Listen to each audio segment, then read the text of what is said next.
Ahora yo voy a presentar algunos de nossos resultados e complicações e o seguimento de nossos pacientes. Espero poder contestar algumas das perguntas feitas antes, agora com a apresentação dos resultados. Sem conflito. As imagens têm consentimento. Eu vou apresentar então os resultados estéticos, as complicações, nosso seguimento e nossa busca mais importante por la continência de los pacientes. Este é um resultado de um ninho com 9 meses na primeira cirurgia. Esse é o resultado 9 meses depois para a correção da hipospadia. Esse 2 anos, um ano depois da correção da hipospadia. Você pode ver o pene bem reto e com a definição do ângulo penopubiano e o peno escrotal, que é muito importante para conseguir um aumento do comprimento do pene. Este outro caso, também um bebê com 4 anos, com um bom resultado no comprimento do pene. E depois de acordado, estava muito contente com o resultado. Estava admirando o seu pipi.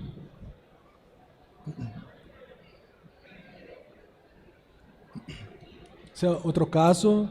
Um outro caso que deixamos a uretra na ponta do pene, porque não era uma estrofia.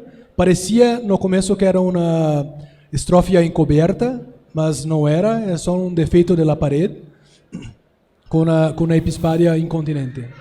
Este caso nós outros deixamos na ponta do pene. Esse é o resultado 6 meses depois. Outro caso, um bebê que a hipospadia tinha ficado bem proximal, mas com um bom fluxo de urina.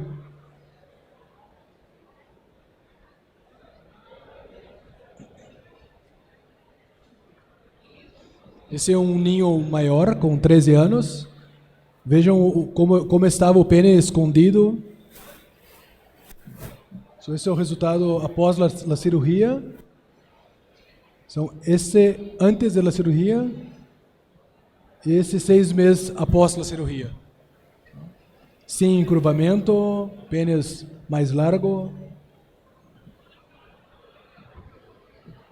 Esse é outro caso, esse é o caso de Colômbia. Um ninho com 13 anos, uma cirurgia, uma reoperação, com um bom resultado no pós-operatório. Bem largo o pene.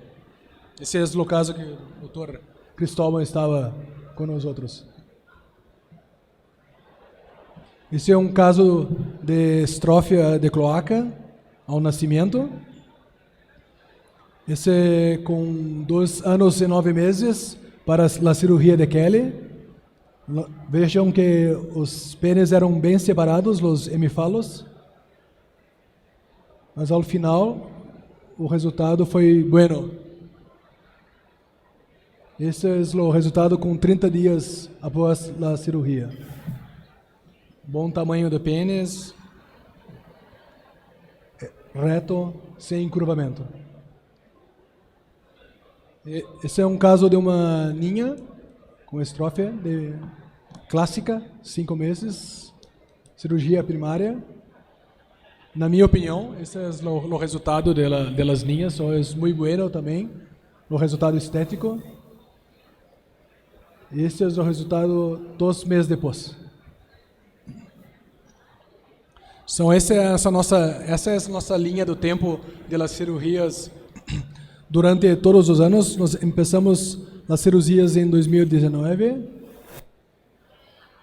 Temos 14 casos em 2019, 13 estrofias de vejiga e uma epispadia. Esse foi o primeiro caso de epispadia, foi em agosto de 2019. Después, en 2020, por causa de la pandemia, tivemos que reducir los casos. Hacemos solamente 9 casos. En 2021, volvemos a hacer 14 casos, 2 epispallas. En 2022, hacemos un salto en los casos, porque começamos a hacer los casos de las cloacas também. E foi quando fomos a Cali em fevereiro, a primeira vez fora do Brasil. E depois de março de 2022, nós começamos a dividir os grupos para poder fazer mais cirurgias. Então, o que nós chamamos de grupos locais, né? Mas é necessário que haja no mínimo 3 cirujanos do grupo para fazer parte da cirurgia. E, em abril tivemos o primeiro caso de cloaca. Em maio, o primeiro caso de menina com extrófia, com uma visita do Dr. Marc Leclerc. E em 2023, tivemos até agora 12 casos. E é o primeiro caso de cloaca feminina também. So, essa é a distribuição de nossos casos. Temos a maioria em estrofias masculinas e quase a metade são casos de reoperação. São casos mais difíceis, como o Dr. Raul ha mencionado antes.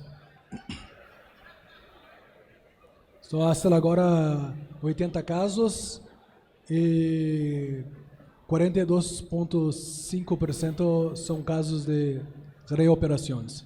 2 desses são casos que haviam feito um Kelly antes.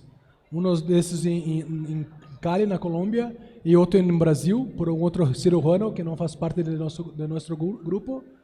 So, a cirurgia foi muito difícil, mas nós tivemos sucesso.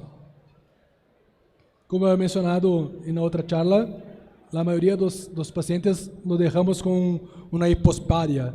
Solamente as meninas, em os 2 casos que mencionei, a uretra está no local normal, na ponta do pene. Em um caso, o colo da vejiga já estava cerrado.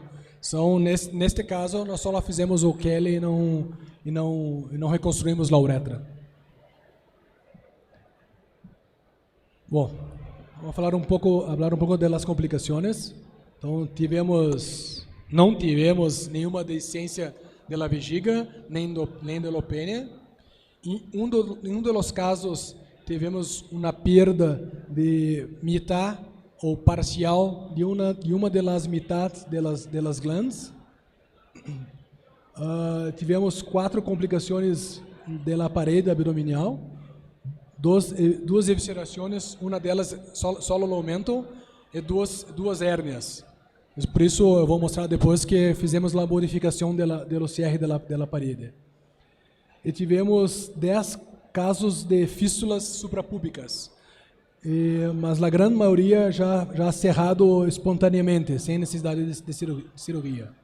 Tivemos uma infecção de ferida, somente no umbigo, que fazemos uma dissecção ampla para reconstruir o umbigo. E tivemos um caso de uma ascite urinária que estava vazando, tinha um vazamento num dos drenos. So, nós modificamos a técnica quando fazemos a passagem de los drenos, nós damos um ponto extra ao redor do dreno e na vejiga para evitar que se tenha perda de urina. So, nossos pacientes tinham idades de 2 meses a 13 anos para a cirurgia, no momento da cirurgia, e o nosso segmento está, no caso mais antigo, 54 meses já. So, esse é o caso da evisceração, e esse outro é da hérnia, este abaixo é da fístula, que ainda não fechou. So, por causa das complicações da parede abdominal, nós encontramos, após um ano de discussão, nós começamos a alterar o cierre da parede abdominal com uma separação do componente anterior. Não sei se todos estão consumados com essa cirurgia. Nós fizemos isso porque queríamos evitar de usar uma tela, uma mesh, porque precisamos usar em 2 casos. Usamos tela no CR primário e uma das hérnias usamos uma tela para reoperar. Então, tentamos reduzir as complicações. A separação do componente anterior, você tem que localizar a borda externa do retroabdominal e 1 centímetro mais para fora. Nós fazemos a incisão na bainha do oblíquo externo e dissecamos essa área. Você pode ir até lá abaixo e mais para cima. É muito importante que disseque toda a extensão para poder ganhar mais parede. Conseguimos aumentar a parede em cada lado de 2 a 3 centímetros também, que é muito importante para conseguir o cierre da parede abdominal. Dos primeiros 10 casos que nós publicamos, solamente 2 tiveram fístulas que cerraram espontaneamente, sem necessidade de cirurgia, e nos outros casos não tivemos nenhuma complicação. Esse é o aspecto do paciente, um defeito mais largo da vejiga, é o aspecto pós-operatório. É o aspecto mais tardio, com mais ou menos 1 ano de pós-operatório, sem hérnias e com um bom aspecto da parede. Até agora, o nosso segmento, nós temos 30 casos dos 80, e só uma fístula mais, além daquelas 2 já descritas, e não tivemos mais necessidade de usar uma tela, um mesh, para o cierre da parede abdominal. Esse é outro protocolo que nós usamos, o do follow-up, segmento. Fazemos nosso segmento de forma fora do hospital, ou na clínica.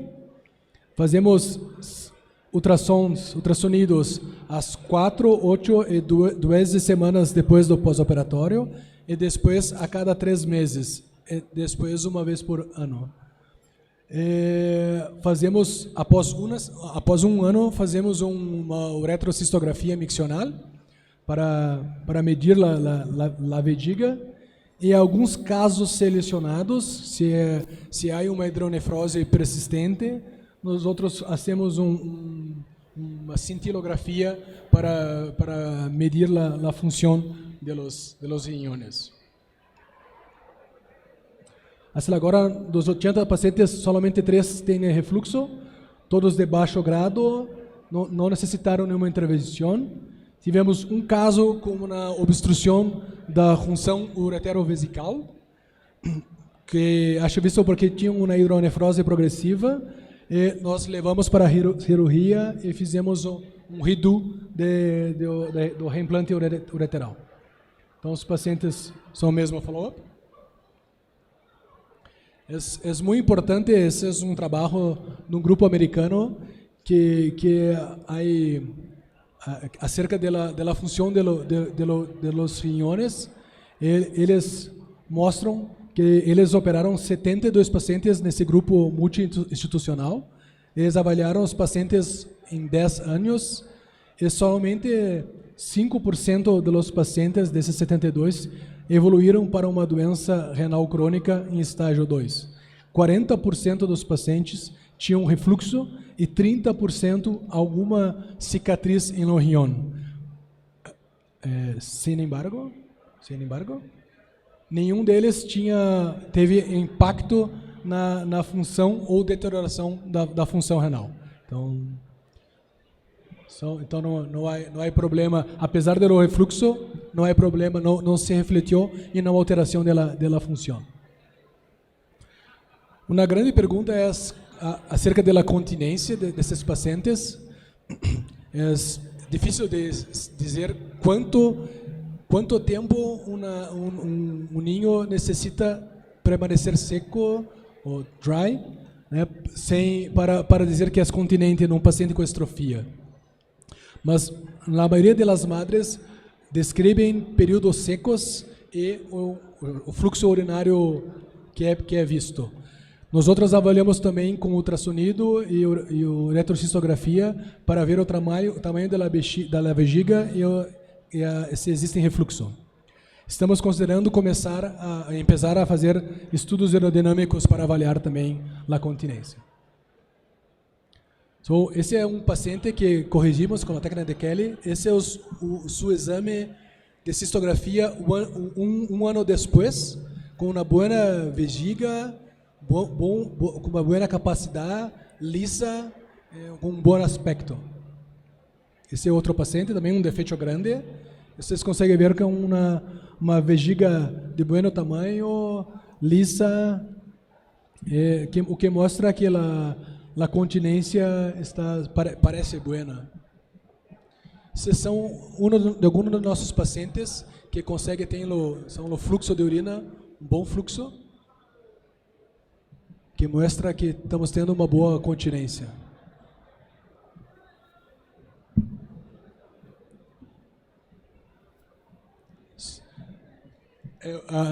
Eu vi essa citação que disseram que era de Albert Einstein, mas depois eu chequei e disseram que não era.